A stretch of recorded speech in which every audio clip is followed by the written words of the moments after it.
Hello everyone and welcome to my channel Y&R Trends. I hope everyone is having a wonderful day. Before we begin, please hit the subscribe button and give this video a thumbs up.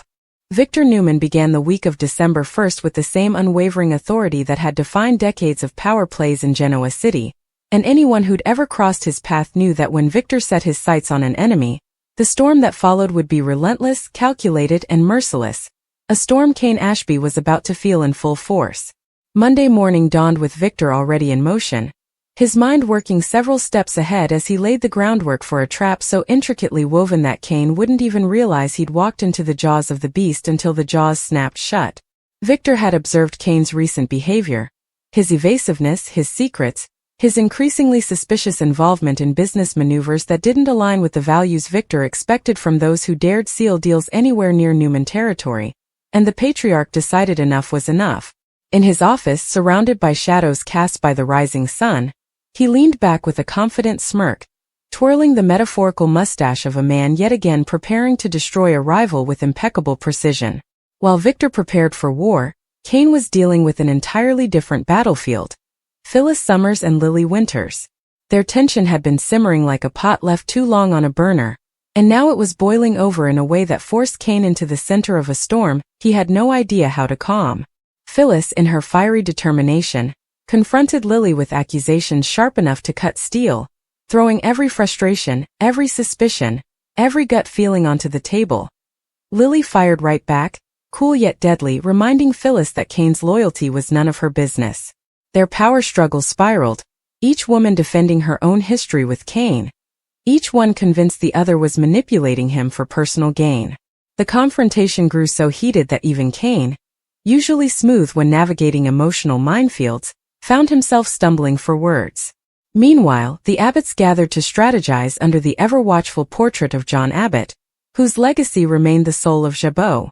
With renewed threats looming and the business world swarming with sharks ready to feast on vulnerability, Jack, Ashley, Kyle, and Tracy came together to reinforce their commitment to protecting the family company. Jack insisted that JABOT had weathered too many storms to fall prey to Newman machinations or external vultures, while Ashley argued that someone within their orbit, possibly closer to home than they wanted to admit, was feeding information to the wrong people. Their strategy session went late into the night, but they left united in one goal: protect John's legacy at all costs. Tuesday arrived like a slap across the face for Victor, who had barely shifted his attention away from Kane before receiving a distress call from Los Angeles, one that halted him mid-sentence during a meeting and left him staring at his phone with rare, unmasked alarm. The news from LA was vague but dire, involving someone Victor cared about, someone whose voice on the other end trembled with fear. Without hesitation, he pivoted from business aggression to personal rescue mode, an instinct that had built empires and saved lives alike. At the same time, Jack Abbott made what he boldly called a go big or go home decision, one that shocked his siblings, unsettled his advisors, and sent ripples through the corporate underworld. Jack's bold move to protect JABOT involved leveraging an alliance no one expected him to resurrect, a risky, almost reckless partnership that could either save the Abbott empire or destroy everything.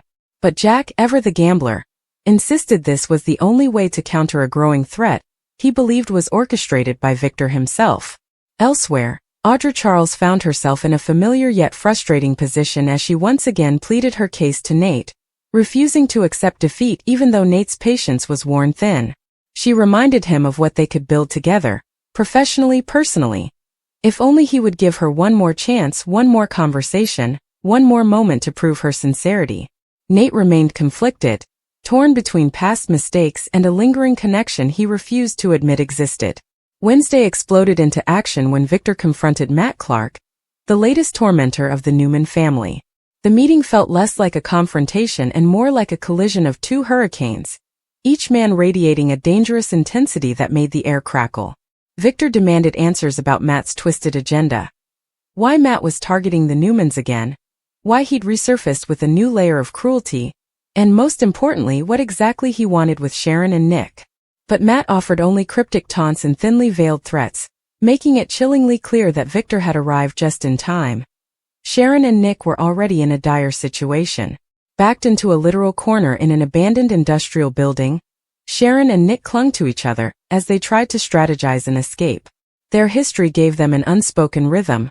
They anticipated each other's instincts, each other's fears, each other's unbreakable loyalty. But even that familiarity couldn't keep panic entirely at bay as Matt's men closed in. Meanwhile, Sienna and Noah, trapped in their own nightmare somewhere nearby, quietly plotted their forbidden escape. Their relationship had been dangerous long before Matt Clark entered the picture, but now danger had become a literal threat to their lives. Whispering in the dark, their hands intertwined, they mapped out a plan to slip past the guards, using a distraction created by Noah's risky willingness to provoke Matt's unstable henchmen. Thursday's episode promised the kind of action-packed chaos that soap fans live for, and it delivered. Victor sprung the trap he'd quietly prepared, turning the tables on Matt in a spectacular reversal that left the villain temporarily stunned and dangerously enraged. But even as Victor gained the upper hand, Matt forced Noah into an impossible decision, one that could change his relationships, his loyalties, and his future forever. Matt pressed a weapon into Noah's hands, demanding he choose between Sienna and his own freedom, manipulating him with a psychological game that made Noah's entire world blur. The moral battle raged inside him as Matt taunted, daring him to prove his devotion to Sienna or sacrifice her to save Sharon and Nick. Noah's hand shook, his breath hitched, and for a heart-stopping moment, it seemed like Matt's twisted plan might succeed. But Victor, having anticipated Matt's patterns, created a diversion that shattered the villain's control long enough for Noah and Sienna to run. Friday brought emotional fallout that reverberated across Genoa City, especially when Jack made the controversial decision to trust Nikki, Victor's wife, his former love, and the woman caught between two towering rivals, with a secret powerful enough to shift the balance in their ongoing war.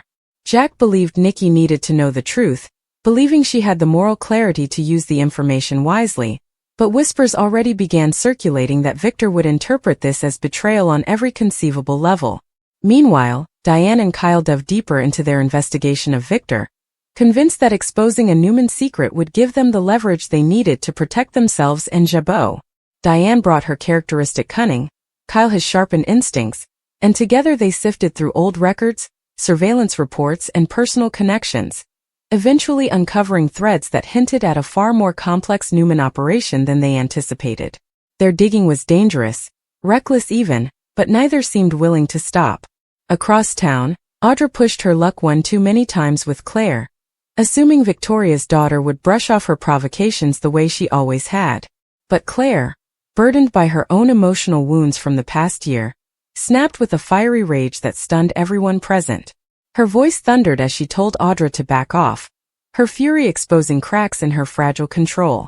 Audra, taken aback yet fascinated, realized she'd underestimated the young woman, and underestimated how fiercely Victoria had taught her daughter to fight back against manipulative power players. As the week of December 1st came to a close, Genoa City buzzed with shocks, secrets, and the dangerous scent of war. And not the quiet kind, but the kind that threatens to upend alliances, destroy families, and shift the balance of power in unpredictable ways. Victor remained determined, his focus razor-sharp. Jack braced for the fallout of entrusting Nikki. Sharon and Nick recovered from the emotional trauma of Matt's attack. Noah and Sienna hid their escape plans from everyone but each other, and Claire stood at a crossroads, torn between newfound strength and the shadows that still haunted her. The storm had only begun, and every single person in Genoa City could feel it brewing, loud, electric, dangerous, and inevitable. The fallout from the explosive week of December 1st did not simply settle into the background of Genoa City.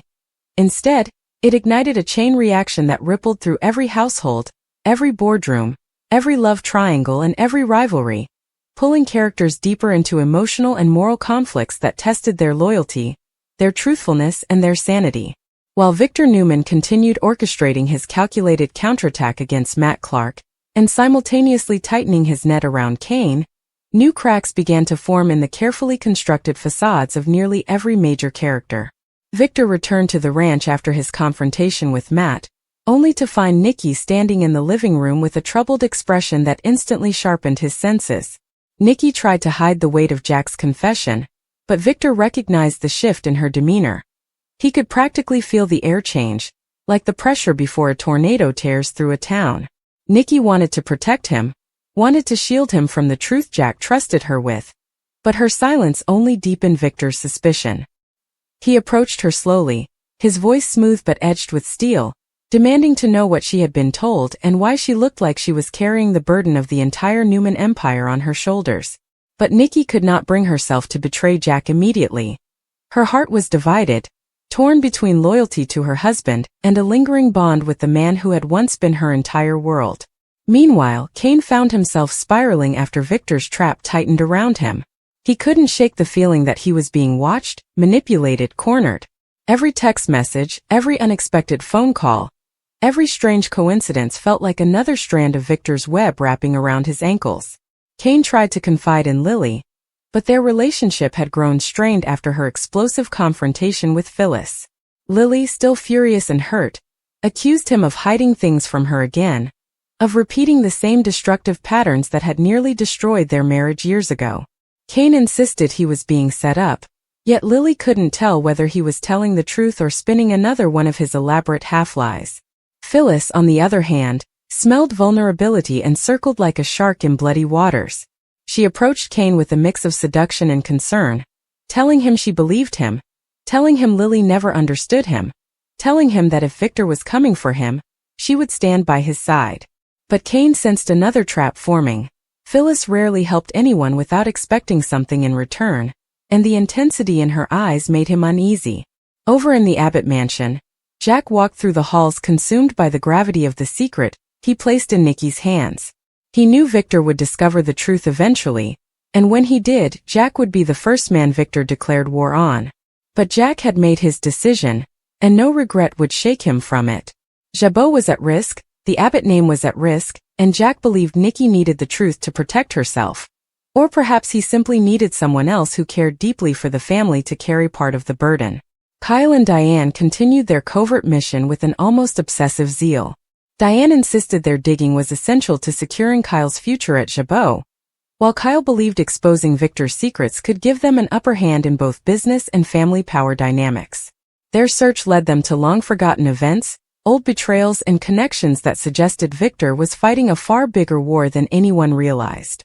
They uncovered whispers of offshore transactions, hidden alliances, and evidence that Victor had been tracking Matt Clark long before Matt resurfaced. Meaning Victor had anticipated the return of his old enemy months, perhaps years, in advance. The discovery sent shivers through Kyle, who realized that Victor had been playing a deeper game than anyone suspected. Over at the Newman media offices, Claire and Audra clashed again, the tension between them crackling with near-electric intensity.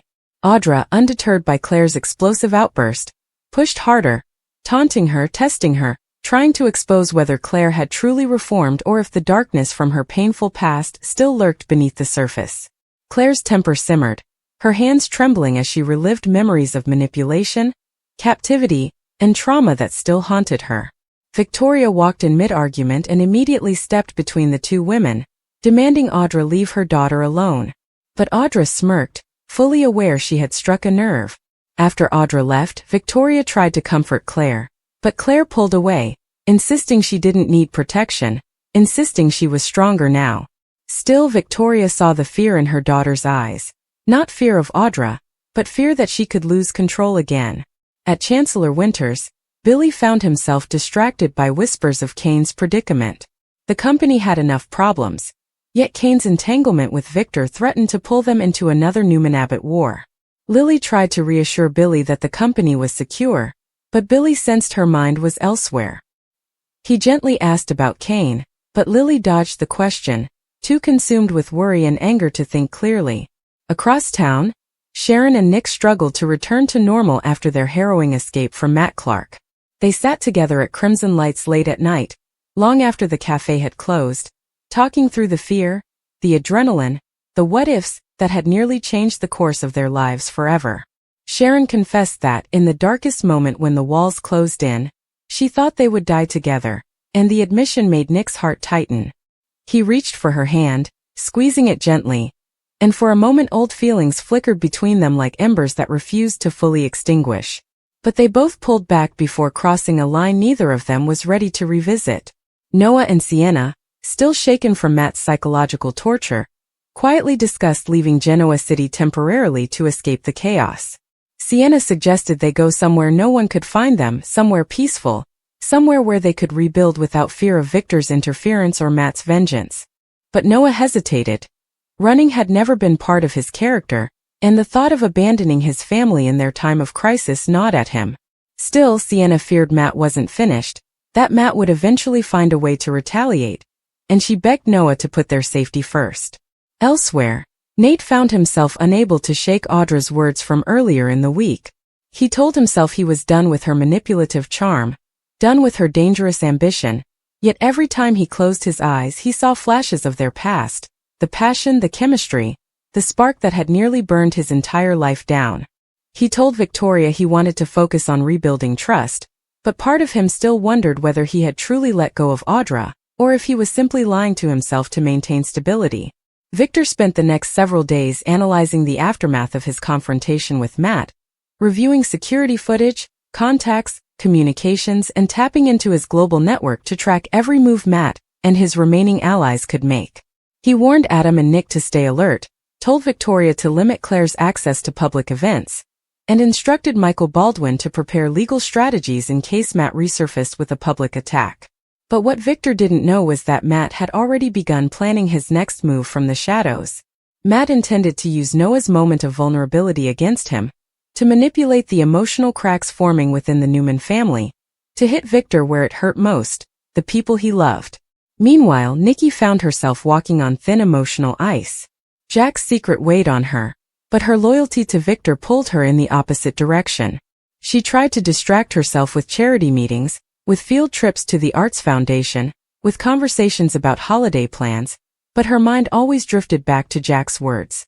She saw danger forming around Victor, danger he refused to acknowledge, danger tied to Matt, tied to Kane, tied to decisions Victor made behind closed doors.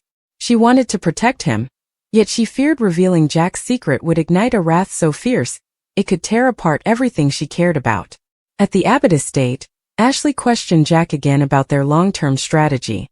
She warned him about trusting Nikki, reminding him that emotional decisions often led to devastating consequences.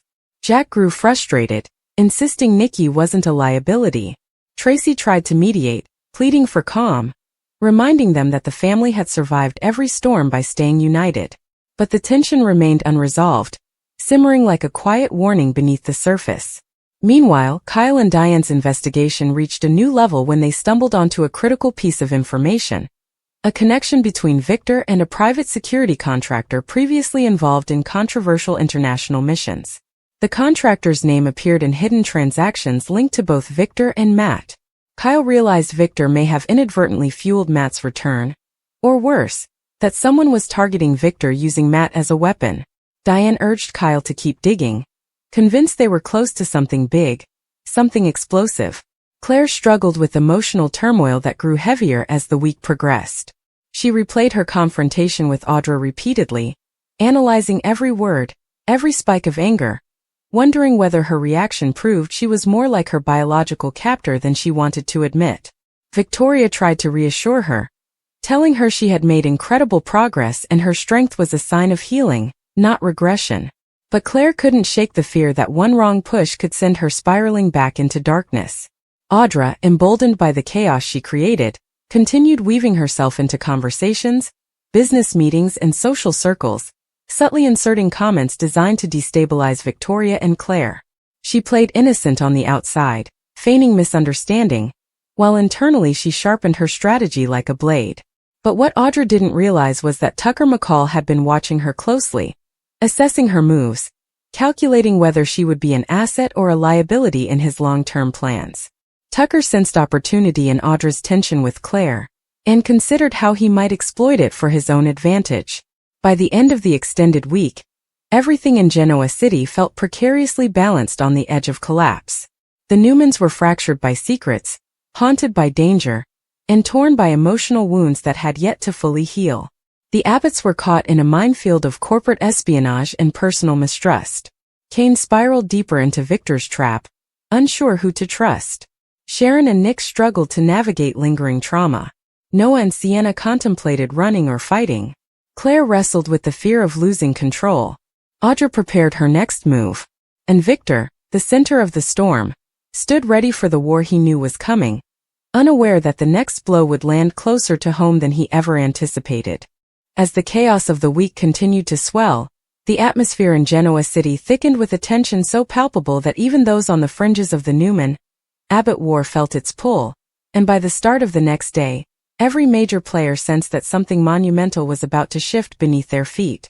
Victor Newman woke before dawn, standing alone at the ranch windows as the early light cut across the skyline, his mind replaying every moment of the past few days with razor-sharp focus.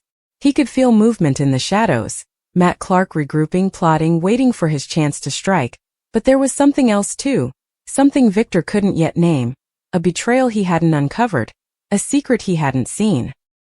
His instincts whispered that someone close to him was withholding information, and as he sipped his coffee in silence, his mind drifted back to Nikki's distant tone, her fidgeting posture, the way she couldn't meet his eyes. Nikki, still carrying the weight of Jack's secret, sat in the kitchen staring at her tea, her hands trembling slightly as she thought about how quickly Victor's world could implode if the wrong piece of information fell into the wrong hands. She wanted to tell him, needed to tell him, but she feared that once she did, there would be no turning back. Victor's rage would be nuclear, all-consuming, capable of destroying Jack and possibly tearing apart their fragile peace. Meanwhile, Jack confided in Tracy again, his voice low as he admitted he feared he'd made a mistake involving Nikki. Tracy tried to reassure him, reminding him that Nikki had always shown deep compassion and loyalty, even when caught between two rival titans, but Jack couldn't shake the dread tightening in his chest. Over at JABOT, Kyle and Diane continued digging through the files they had collected, and during the early morning hours they uncovered something chilling. An encrypted message sent from Matt Clark's burner number to a contact who had direct ties to Victor's hidden security contractor. The message implied a long-term infiltration plan, one that wasn't just targeting Victor, but potentially aiming to destroy the Newman family from within. Kyle's stomach dropped as he read the translation Diane had pieced together. It suggested that Matt wasn't acting alone. Someone with resources, influence, and inside knowledge was feeding him information, someone who knew the Newman family's vulnerabilities intimately. Diane grabbed Kyle's arm, whispering that they had stumbled onto something huge, something they couldn't keep buried. But Kyle hesitated, knowing that revealing this information could ignite a war Victor might not be prepared for. Across town, Sharon arrived at Nick's house unannounced, unable to sleep, her mind still trapped in flashes of the warehouse, the cold concrete, Matt's voice taunting them. Nick opened the door and immediately pulled her inside, and for a moment they simply held each other, letting the safety of familiar arms silence the fear. Sharon confessed she'd been having nightmares and felt like Matt was still watching her. Nick promised she wasn't alone, vowing he wouldn't let anything happen to her again. But even as the words left his mouth, he wondered if he'd made a promise he couldn't keep. Noah and Sienna, still debating whether to flee Genoa City, sat curled up together in silence, their decision growing heavier with every passing hour. Sienna begged Noah to leave before Matt resurfaced, reminding him they barely escaped the last time. But Noah thought of Faith, of Summer, of his parents, of the complicated tapestry of family that kept him anchored. Leaving felt like betrayal, yet staying felt like suicide. He squeezed Sienna's hand, torn down the middle, his heart split between love and loyalty. Claire, meanwhile, isolated herself in her room, staring at her reflection in the mirror, analyzing the fury she'd unleashed at Audra. Was it justified? Or was it proof she was too damaged to function in the real world? Victoria knocked gently and entered, sitting beside her daughter with a tenderness that softened Claire's internal storm. Victoria told her that anger didn't make her weak or dangerous. It made her human. But Claire wasn't convinced. She whispered that she felt broken, that she feared becoming the girl she once was forced to be. Victoria pulled her close, promising she would never let anyone hurt her again. But Claire's haunted expression revealed fear that the person she feared most might be herself. Meanwhile at Newman Media, Audra practiced her next move in her office mirror, rehearsing her tone, her smirk, her calculated innocence. She was ready to escalate, ready to push Claire further, convinced that breaking Victoria's daughter emotionally would destabilize the entire Newman structure and open doors Audra could slip through undetected. But Tucker arrived unannounced, leaning in her doorway with a knowing smile, telling her she was playing with fire she didn't understand. Audra tried to brush him off, But Tucker warned that Claire was not the weak link she thought she was, and that Victor would burn the entire city down before letting anyone harm his granddaughter. Audra's confidence flickered, but only for a second. She vowed she wasn't afraid of Victor. Tucker chuckled darkly and muttered that she should be. At Chancellor Winter's, Billy and Lily argued privately, the tension between them thick with unspoken fears. Lily finally admitted she was worried Kane might be in deeper trouble than he claimed, and Billy warned that if Victor Newman was involved, trouble was an understatement. Lily debated whether to confront Kane again, but Billy urged caution. Victor's traps were legendary, and anyone who got too close risked becoming collateral damage. By late evening, Victor summoned Michael Baldwin to the ranch, demanding a full legal breakdown of potential charges that could be used against Matt, Kane, or anyone assisting them. Michael noticed Victor's agitation and asked what had him so unsettled. Victor stared into the fireplace flames and muttered, "There's something I'm not seeing. Someone pulling strings." And in that moment everything became clear. This wasn't just an attack. It was a coordinated strike. A larger threat. A looming war. And none of them were ready.